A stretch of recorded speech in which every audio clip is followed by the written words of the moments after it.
Folks, we have a new character trailer for Jujutsu Kaisen Cursed Clash. Now, here's why this is an important one. This is it. This is the last time they can release one of these before they have to start announcing new characters. Because according to the thumbnail, we're gonna get Todo, Jugo, and Hanami on this one. Let's check it out, see what these characters do in game, and also we have a better understanding now of how the game plays as a whole, so maybe we can break this down better.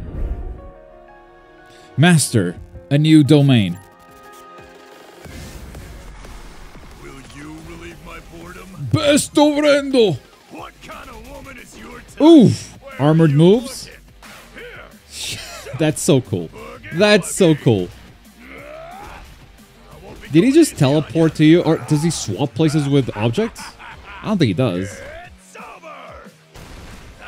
It's just with people, but he kind of teleported there. We're gonna have to break that down. Hanami.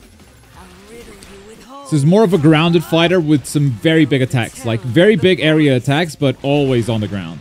This is the time to show my worth. You can't exercise us. That looks cool. The fury of the planet.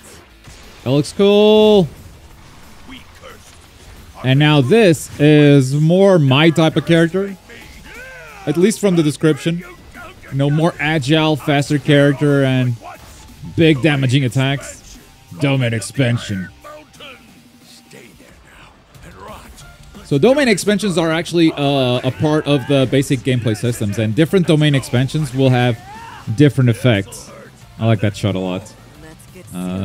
Jugo's, for instance, it will just deal damage over time to whoever is trapped within it. And some characters don't even have domain expansions. I'm curious to see how they're gonna balance all of that stuff. But for now, let's break down the trailer. Let's start with Todo here. We start with a big lariat. This is an armored move. You can see it's armored because of the yellow outline around the character. It seems like a big button to get in and just deal some damage to your opponent, knocking them back. And then we have a couple of shots where I was actually really confused about what was happening, and that's because of Todo's ability. He does throw a projectile here with cursed energy and then claps to swap places with it. He claps once again, this time swapping places with Megumi, and then we cut to the next scene where he does something similar. He throws the projectile into the air, this time swapping places with it to extend the combo. Other than that, it seems like the character has these slow but very heavy hitting combos, and I had to look this up because in my mind, Todo's ability only works with other characters. Like, he can't swap places with objects, but I looked it up and it seems that that's not really the case. He can swap places with anything as long as that thing has enough cursed energy. So the projectiles he's throwing here, he's imbuing them with his own cursed energy and then swapping places with them. Moving on to Hanami, like I said, this character has big attacks but all grounded, and it shows right from the start. Hanami uses plants to attack and seems to have a lot of range too. Because you see this rain of seeds, Hanami is nowhere near Maki. Seems like an ability you set and forget. And this ultimate attack might be the most beautiful ultimate attack we have seen so far. I really love the final effect at the end, but maybe it's just me. Let me know what you think. And then the final character, I've seen this guy's name written as Jugo and Jogo. I guess the name is gonna call him Jogo, so that's my official take from now on. Jogo, the opposite of Gojo. That's not confusing at all. And Gojo is exactly the character we're fighting here. And I really love how you can shoot projectiles while moving, and the acrobatics this character has seem really, really awesome. Like, the game as a whole definitely has a very floaty feeling, but suddenly with Jogo, it just feels a lot snappier. We don't see a lot of gameplay before the domain expansion. The domain expansion, as I explained before, we know this from a scan, that its effect is to actually deal damage over time to anyone that's been caught within it. But after the domain expansion, we see Hanami and Jogo throwing some combination attacks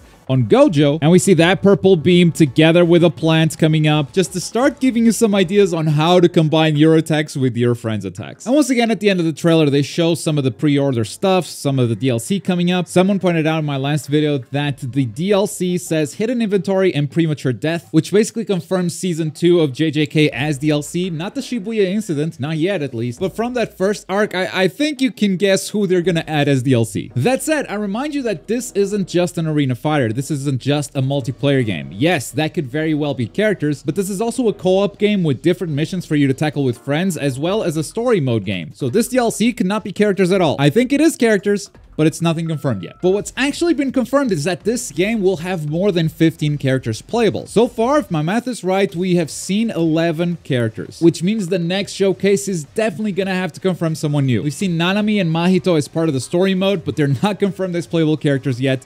If I had to guess, those are the next two coming. But of course, that's just my opinion. I would love to know yours as well. And if you've missed the last character showcase, you can check it out right here. There's Toge, Maki, and Panda, and they showcase some really cool stuff. Thanks for watching.